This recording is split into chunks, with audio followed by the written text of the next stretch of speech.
Hi, good morning, dear students. In our last period, we discussed second lesson from first unit, An Encounter of Special Kind, written by Bengali writer Tapan Mukherjee. Yesterday, we studied chit chat. In chit chat, they are given 2 points. First one is question answer, and second one is match the appropriate headings with images. We discussed these 2 points yesterday. Today we are going to learn this lesson, An Encounter of Special Kind. एक विशेष प्रकारची चकमक या कथानकामध्ये सादर केलेली आहे. एक बंगाली लेखक तपन मुखर्जी लिखित हे एक छोटंसं कथानक आपल्यासमोर सादर केलेलं आहे. ही कथा एक मानव आणि प्राणी यांच्यामधील चांगले संबंध दाखवते. जरी प्राण्यांना त्यांच्या भावना व्यक्त करण्यासाठी शब्द वापरता येत नसतील तरीही ते त्यांच्या फेशियल एक्सप्रेशनवरून, गेस्चरवरून ते त्यांच्या भावना, त्यांच्या मनामध्ये जे विचार आहेत, त्यांना केलेल्या सहकार्य याबद्दलची कृतज्ञता ते त्यांच्या त्या पद्धतीनं व्यक्त करू शकतात. फरक एवढाच की प्राणी आणि मानव यांच्यामध्ये बोलीभाषेसाठी, संवादासाठी वेगवेगळी माध्यमं आहेत. जी बोलीभाषा आपण संवाद साधण्यासाठी वापरतो ती त्यांना अवगत नाही आणि त्यांची असेल ही कदाचित बोलीभाषा ती आपल्याला अवगत नाही. आणि त्यामुळं या ठिकाणी न बोलताही प्राण्यानं माणसाबद्दलची कृतज्ञता व्यक्त केलेली आहे. परंतु ती कृतज्ञता व्यक्त करण्याअगोदर त्या प्राण्याचा जो विश्वास आहे तो कशाप्रकारे मानवानं जिंकला आहे, कशा प्रकारची दयाळू वृत्ती मानवानं त्याच्याबद्दलची दाखवली आहे, कशा प्रकारचा विश्वास त्याच्याबद्दल असलेला त्या प्राण्यांबद्दलचा या ठिकाणी या कथानकाच्या माध्यमातून आपल्यासमोर तपन मुखर्जी यांनी सादर केलेला आहे. ही एक अविस्मरणीय गोष्ट ही एक अविस्मरणीय घटना लेखक वय वर्ष 15 असताना त्यांच्या आयुष्यामध्ये घडली होती आणि त्याच घडलेल्या प्रसंगाचं वर्णन या ठिकाणी केलेलं आहे. इथं एका वानरासोबत झालेली हृदयद्रावक चकमक and encounter of special kind या लेसनमधून आपल्याला अभ्यासायची आहे. Dear students, we are going to start our lesson. See in your book. Before that मी तुम्हाला या लेसनचे डिफिकल्ट वर्ड्स आपल्या व्हॉट्सअप ग्रुपवरती पाठवले आहेत. आपल्या पॅटर्ननुसार तुम्हाला ते difficult words 1 words 3 time write down करायचं आहे आपल्या नोटबुकमध्ये आणि मला ते परत आपल्या व्हॉट्सअप ग्रुपवरती पाठवायचे आहेत. सी, जेव्हा मी लेसन टीच करतो तेव्हा टेक्स्टबुक तुमच्या समोर असणं आवश्यक असेल. My father was a medical professional working for a private company in Raniganj in West Bengal. हे कथानक आपल्या भारत देशातील वेस्ट बेंगॉल या स्टेटमधील आहे. वेस्ट बेंगॉलमधील रानीगंज नावाचं ठिकाण आहे. त्या ठिकाणी एका वैद्यकीय क्षेत्रातील खाजगी महामंडळामध्ये लेखकांचे वडील कार्यरत आहेत. बघा, कथानकाची सुरुवात वेस्ट बेंगॉलमधील एक ठिकाण जे आहे रानीगंज, त्या रानीगंज या ठिकाणाहून सुरुवात झाली आहे. जे स्पीकर आहेत या लेसनमध्ये, जे लेखक आहेत, त्या स्पीकरांचे वडील हे रानीगंजमधील एका वैद्यकीय क्षेत्रातील खाजगी महामंडळामध्ये कार्यरत आहेत. And the officer of the company were housed in individual bungalows inside a large campus. ज्या ठिकाणी या लेखकांचे वडील कार्यरत आहेत त्या ठिकाणी त्या खाजगी मंडळाने त्यांच्या कर्मचाऱ्यांना एका मोठ्या परिसरात घर देऊ केलेली होती. ज्या ठिकाणी लेखक राहत होते की नाही त्या एरियामध्ये त्या महामंडळाने त्या कर्मचाऱ्यांना ती त्यांच्या राहण्यासाठीची घरं देऊ केलेली होती. आता जनरली जर तुम्ही पाहिलं की आपण पोलीस कॉलनी पाहतो, महसूल कॉलनी पाहतो, या ठिकाणी सरकारकडून त्या क्षेत्रातील लोकांच्या राहण्याची व्यवस्था केलेली असते आणि त्या कॉलनीमध्येच लोक राहत असतात. याही ठिकाणी अशाच प्रकारची एक कंपनी आहे, खाजगी कंपनी, आणि त्या खाजगी कंपनीनं त्यांच्या कंपनीमध्ये कार्यरत असलेल्या कर्मचाऱ्यांसाठी त्याच परिसरात घरं देऊ केलेली होती. त्या ठिकाणी त्या कर्मचाऱ्यांना राहता यावं याची व्यवस्था केलेली होती. And see next line, our house was in a corner of the campus. Speaker हे रायटर्स आहेत. ते सांगतात की आमचं घर त्या परिसरामध्ये एका कोपऱ्यात होतं. लेखकांचं घर त्याच कॉलनीमध्ये, त्याच कोपऱ्यामध्ये, त्याच परिसरामध्ये एका कोपऱ्यात होतं. And the officers club was adjacent to the boundary all of a garden. त्या ठिकाणी एक गार्डन होती, बाग होती आणि लेखकाचं घर त्या परिसराच्या कोपऱ्यातील बागेच्या शेजारीच एका सभागृहाला चिटकून होतं, शेजारीच होतं. जे सभागृह त्या ठिकाणी आहे त्या सभागृहाच्या शेजारी लेखकांचं घरही चिटकून त्या बागेच्या असलेल्या भिंती लगतच होतं. म्हणजे ती जी बाग होती त्या एरियामधील, त्या बागेच्या शेजारी एक सभागृह होतं, तिथंच लगतच असलेल्या ठिकाणी लेखकांचं घरही होतं. And the officers club was adjust to the boundary all of our garden असं म्हणले. ती गार्डनची बाउंड्री ऑल होती, त्याला चिटकून एक सभागृह होतं. The compound was luxurious with green grass, colourful flowers and host of tall and majestic trees. काय म्हणतात लेखक या ठिकाणी बघा, ती जे कंपाऊंड होतं वॉज लक्झरियस. तो जो परिसर होता तो परिसर एकंदरीत खूप भल्या मोठ्या वृक्षांनी बहरलेला होता. बऱ्याचदा अशा प्रकारच्या सुंदर असलेल्या परिसरामध्ये वास्तव्यास बरीच लोक असतात आणि या ठिकाणीही मॅजेस्टिक ट्री, अगदी भव्य आणि उंच झाडं असलेला हा परिसर होता.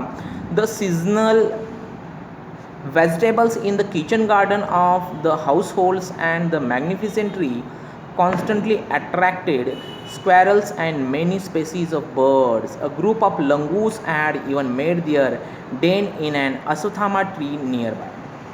बघा या ठिकाणी काय सांगता येते, हे जे बहरलेले मोठे वृक्ष त्या ठिकाणी होते, त्या परिसरामध्ये खूप मोठे वृक्ष होते. त्या वृक्षांवरती बऱ्याचशा खारींनी आणि वेगवेगळ्या पक्ष्यांनी त्या झाडांवरती आश्रय घेतलेला होता.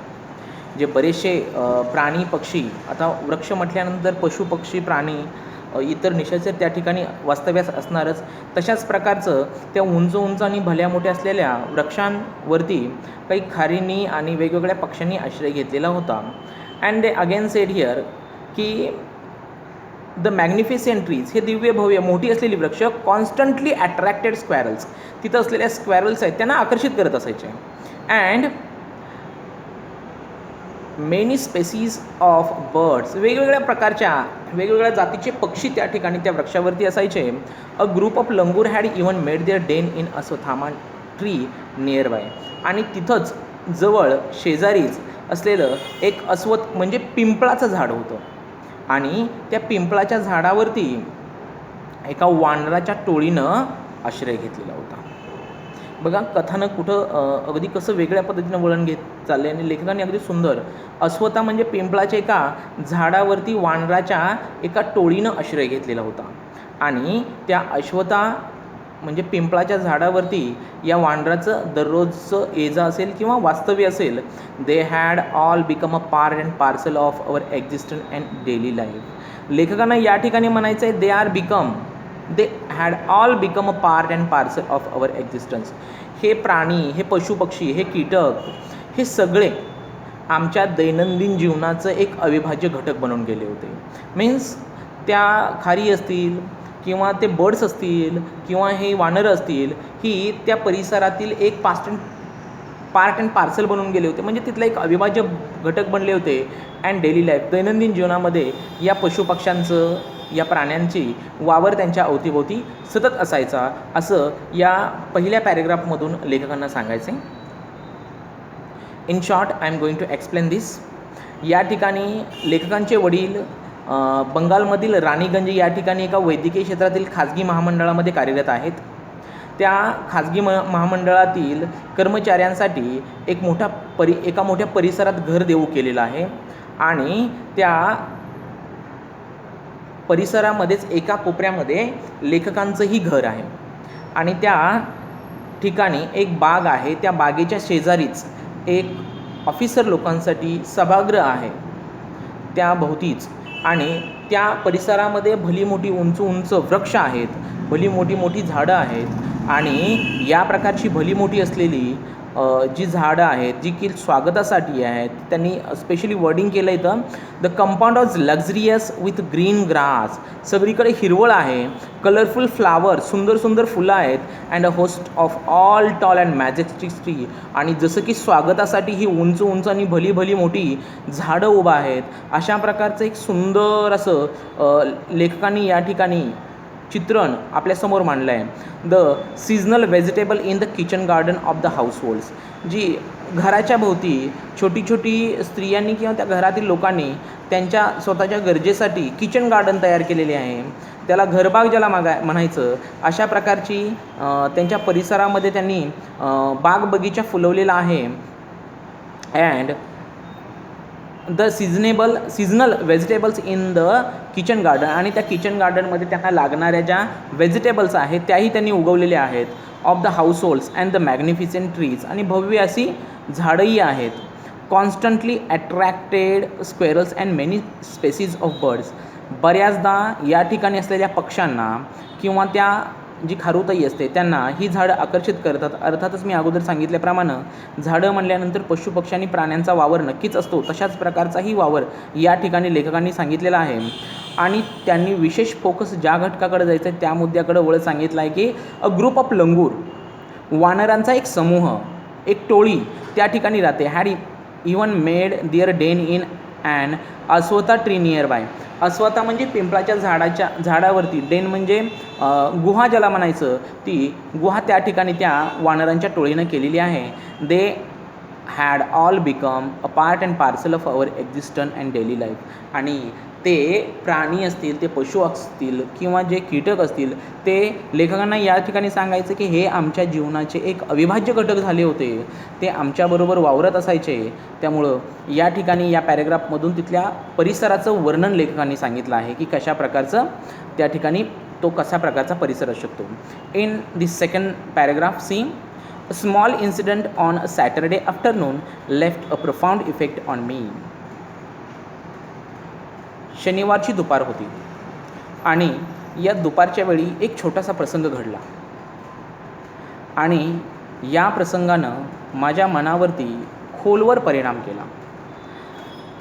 And unfolded before my eyes a whole new dimension to the wonders of God's creation. या ठिकाणी परमेश्वरानं निर्मित केलेल्या एका आश्चर्याचा उलगडा, एका घटनेचा उलगडा माझ्या डोळ्यासमोरच झाला. अगदी तो छोटासा प्रसंग माझ्यासमोर घडला.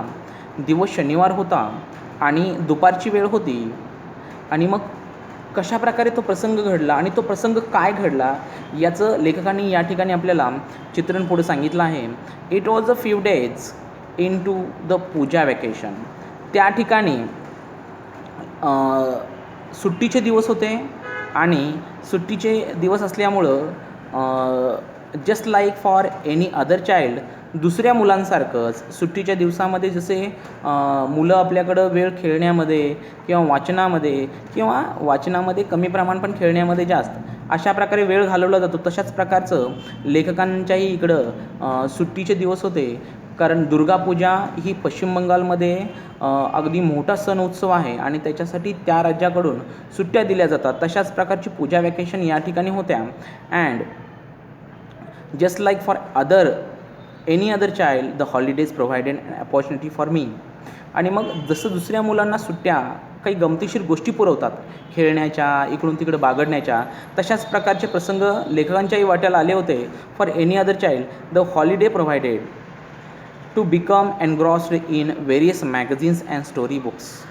लेखकांना वाचनाचा खूप छंद होता, आणि वाचनाचा खूप छंद असल्यामुळं लेखक मॅगझिन्स असतील, काही स्टोरी बुक्स असतील, म्हणजे काही मासिकं असतील, काही कथेची पुस्तकं असतील, ते वाचण्यामध्ये गुंतून जायचे. आणि तशाच प्रकारची published specially for children in the festival season, विशेषतः सण उत्सवाच्या काळामध्ये ज्या प्रकारे वेगवेगळी कथेची पुस्तकं किंवा मासिकं काही पब्लिशर्सकडून पब्लिश केली जातात, तशाच प्रकारची पब्लिश असलेली काही बुक्स लेखक वाचण्यामध्ये एनग्रॉस्ड झालेले असायचे, गुंतून गेलेले होते आणि तशा प्रकारचा छंदही लेखकांनी जोपासलेला होतो.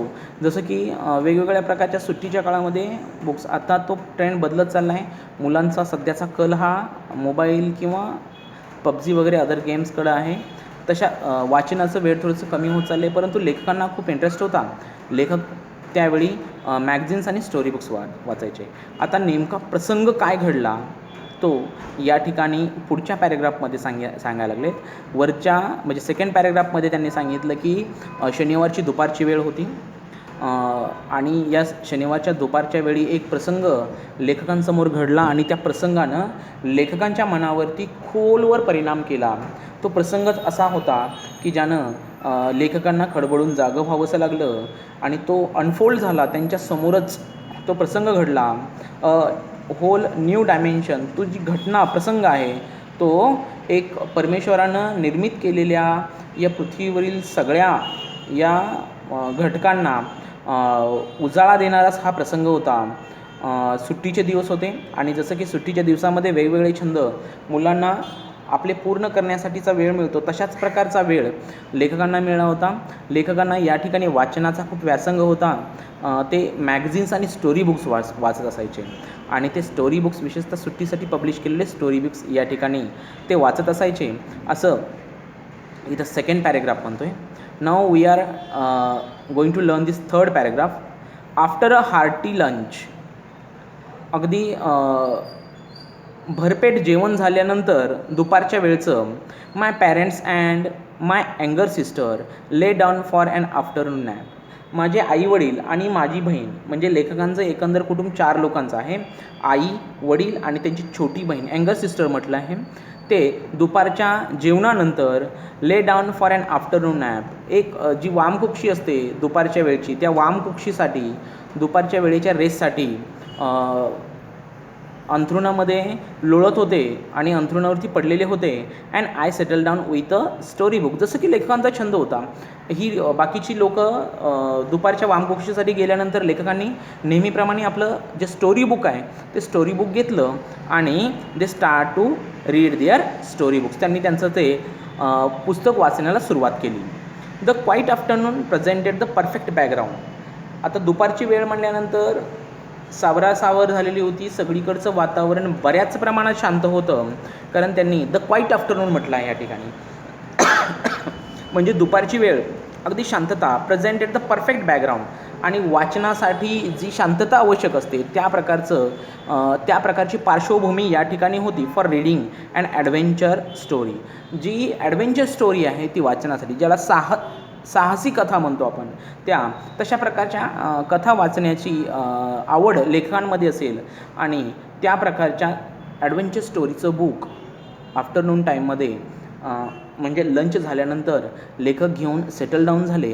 त्यांचे mother, father and sister afternoon नॅपसाठी गेले आणि स्पीकर मात्र ते त्यांचं जे ॲडव्हेंचर बुक आहे ते वाचनास सुरुवात केली.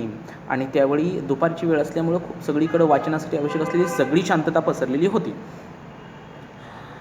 परंतु एवढ्यातच काय झालं बघा. The silence was occasionally broken by the sound of my family snoring. मग ती जी शांतता घरामध्ये पसरलेली होती ती शांतता प्रसंगानं तोडली जात होती, ती ब्रेक केली जात होती. आणि ती ब्रेक कशा प्रकारे केली जात होती तर त्या घरामध्ये जे त्यांचे मदर, फादर आणि सिस्टर हे रेस्ट करत होते, त्यांच्याकडून जे स्नोरिंग होत होतं, म्हणजे झोपेमध्ये घोरणं ज्याला म्हणायचं, तशा प्रकारच्या घोरण्यामुळं त्या ठिकाणी असलेली शांतता डिस्टर्ब केली जात होती. त्या शांततेमध्ये अडचण आणली जात होती. The intermittent chirping of house sparrows. त्या घराच्या अवतीभोवती असलेल्या ज्या हाऊस पॅरो आहेत, ज्या चिमण्या आहेत, त्यांचंही चिवचिवाट अधूनमधून होत असायचा. The harsh going of a crow, the Srila call of a kite flying high above the ground. मध्येच अगदी कावळ्यांचा कावकाव अशा कर्कश आवाज येत असायचा.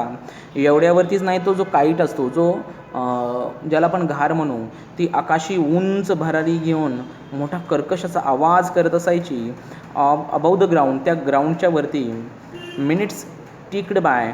आणि तिथं एवढंच नाही तर एवढी शांतता होती की घरामधलं घड्याळाचं टिकटिकसुद्धा ऐकायला येत होती. इवन जर आपण घरातील घड्याळाची टिकटिक ऐकायचं म्हटलं तर ती शक्यतो मध्यरात्रीच्या वेळीच ऐकायला येते, कारण सगळीकडला परिसर शांत झालेला असतो, घरातील सगळं वातावरण शांत असतं.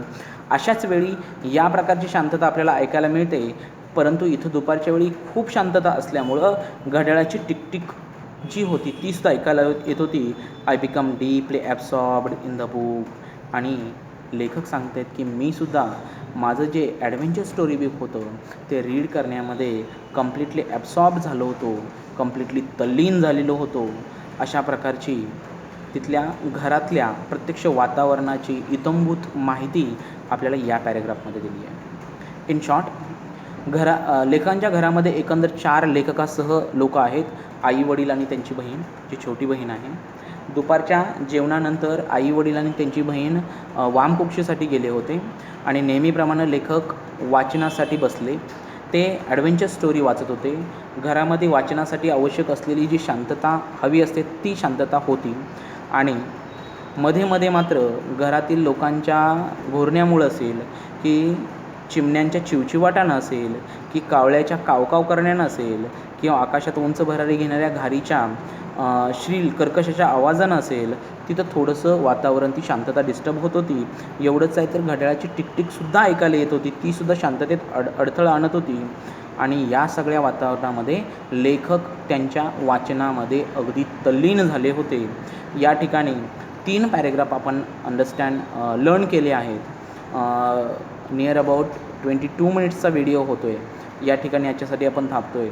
We will see remaining part in tomorrow's period. Thank you.